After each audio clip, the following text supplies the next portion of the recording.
Français, le littoral méditerranéen, un site très agréable mais extrêmement fragile. Lorsque l'été arrive et que les touristes affluent, les associations n'hésitent pas à aller en mer pour sensibiliser les plaisanciers au risque de la pollution. Voyez le reportage de Caroline Sins et de Frédéric Pilar au large de Cannes, dans les îles de l'Érins.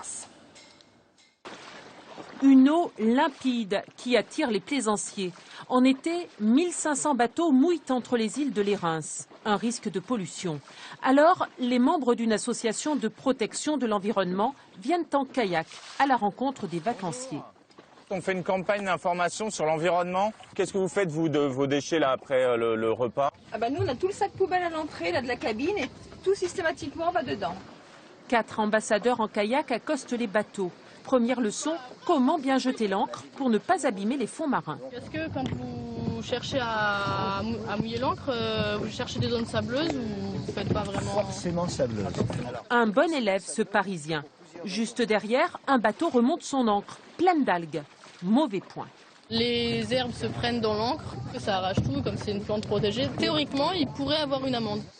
Car le fond est tapissé de ces algues appelées Posidonie. Donc ça, cette plante à fleurs, elle est protégée comme certaines espèces de dauphins ou de tortues. Elle a une importance essentielle pour l'oxygénation.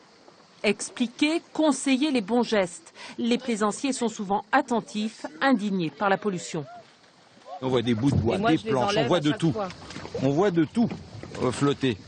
Il suffit de faire 3000 nautiques pour voir au moins 3 sacs en plastique, il y en a partout.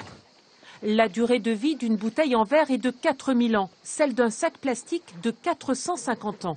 Et il existe d'autres sources de pollution, comme les toilettes embarquées. Donc on voit bien la couleur de l'eau, là, c'est un bateau qui a lâché un peu sa cuve pour la vider. Une vingtaine de personnes sensibilisées chaque jour. Une campagne essentielle pour préserver la beauté de ce site protégé en Méditerranée. Alors vous